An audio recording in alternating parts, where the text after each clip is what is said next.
cruelty of the West as they see American helicopter gunships go over, manned by Israelis, over Palestinian villages. And yet when many of them come here, they're amazed at how weak and soft the West is, how we appear to be on our backs, how we appear to have lost part of our culture and our structures and our traditions, how we don't really appear to care for anything but beer and football.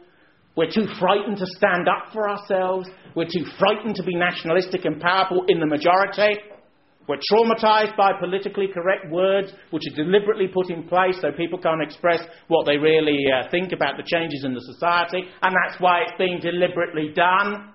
All of our politicians, the odd eccentric like Enoch Powell and Ammon Clark and a few others, have refused to speak out about the enormous changes that have occurred. Even in the media it used to be said 20 to 30 years ago that the thing you can't get a politician to talk about is the European Union, as it then was called the Common Market, and immigration. In other words, two primal issues, not the trivia and the incidental stuff, Northern Ireland may be accepted, about which they used to witter on, but primal issues of power and identity that these people will never talk about in a month of Sundays, that they will never, ever deliberate upon. These people are supposed to be elected to be a ruling class, to be a political class, to dominate the society, to give a direction to people. The truth is we've been directionless for 70 to 80 years since the First World War. We drifted into one thing, drifted into another, drifted into the loss of empire, drifted into economic decline, drifted into becoming a satrapy of the United States, drifted into mass immigration. The Tories have done nothing to stop it.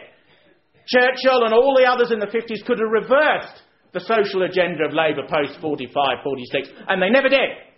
All the Tories do is manage the decay a bit better, or at least think they do so. Look at comprehensive education. Introduced by leftists as an idealist system to get over the 11 plus and divisions and all these poor people who failed it and all the rest of it, and what a monstrous nightmare the secondary moderns were. The secondary modern schools, which were schools of Tory neglect, because the Tories have never cared about working class people and never will, and their patriotism only extends to a proportion of the society. That's why the genuine right has a patriotic concern for the whole society.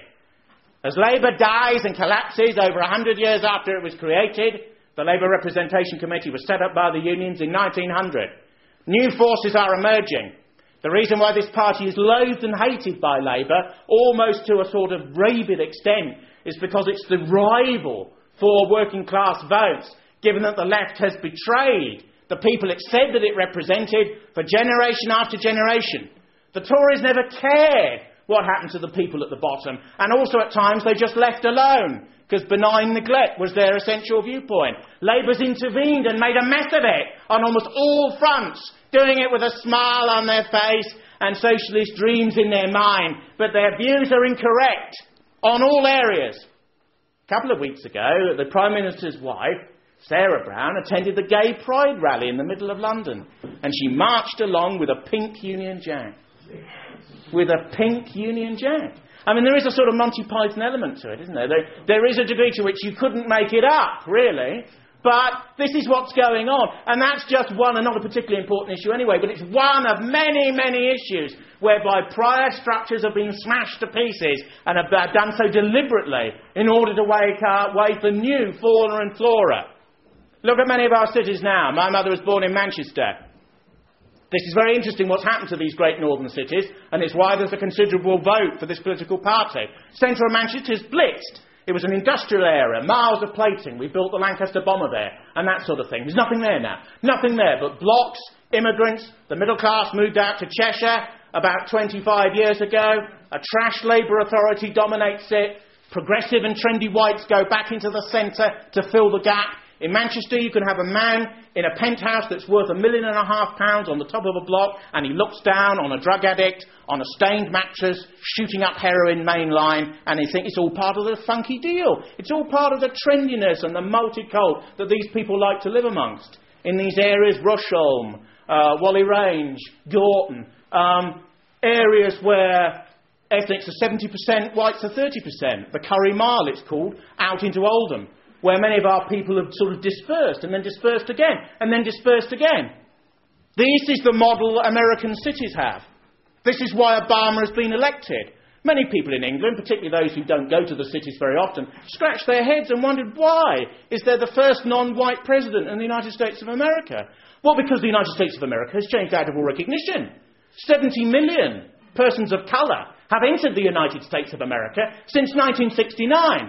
70% of whites voted against Obama, but it increasingly doesn't matter because 98% of blacks voted for Obama, but of course race had nothing to do with their electoral choice, and Latinos on the whole voted for him in a majoritarian way. With the minority of unionised and left liberal whites, he's in. With a relatively small majority, but he's in, primarily on economic issues. One of the ironies is some of his policies in relation to Iraq and so on are relatively sane, actually, but America is a foreign country. When September the 11th happened, Blair played the American national anthem at Buckingham Palace. But he's got the country wrong. We're not the United States. We're not the 51st state. We are an independent country. We ought to have an independent policy in all areas.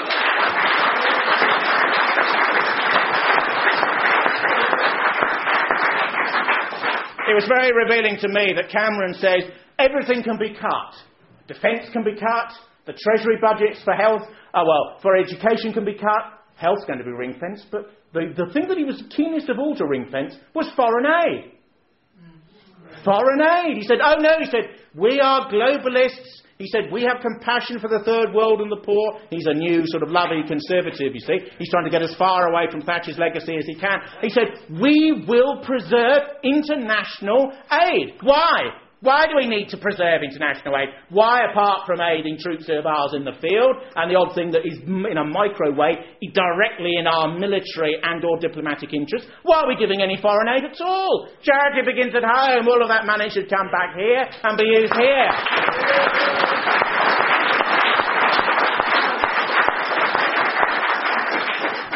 Cameron was instrumental in writing the last Tory manifesto. The last Tory manifesto had quite a lot in it, because it was designed to shore up their core vote, about immigration. Do you remember those big posters that the Tories had? It's not racist to be concerned about immigration. Somebody crept up to one that I saw with red paint and wrote, "Don't vote racist." But they misspelt racist, you see, so it's either a victim of comprehensive education or they've been drinking beforehand. Cameron wrote that document for Howard. Remember Howard? Before all those changes to his conservatory on expenses and so on. He's going at the next election, but he wrote that document for Howard. But when Cameron became Tory leader, he was asked about immigration. He said, it's not a problem. Not a problem. Not a problem. Well, he obviously doesn't live in some of the areas which I mentioned earlier on in this talk. Not a problem. He was asked about 6 months ago, and he said, there's been too much of it. Oh, so there is a bit of a problem, isn't it? And he said, we will have a quota system. He said, a quota system. We will only allow in a top-notch with the skills that are necessary. But we can't turn our backs on the rest of the world. Well, there's not much danger of turning one's backs on the rest of the world, is it? Because most of the rest of the world's living in South London at the present time. So there's not much a chance of turning one's back on it.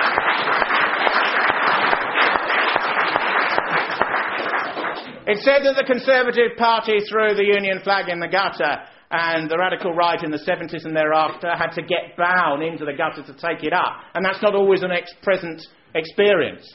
But it is noticeable that in perspective of the majority of indigenous people, all of our major parties are semi-traitorous. All of them are unpatriotic, the odd individual excepted. Not the voters, not all of the members necessarily, but the clerisy, the elite. Those who run the BBC, those who run our universities, not those who run our military necessarily, those who are in the House of Commons, those who are in the House of Lords, those who are in the top of the civil service.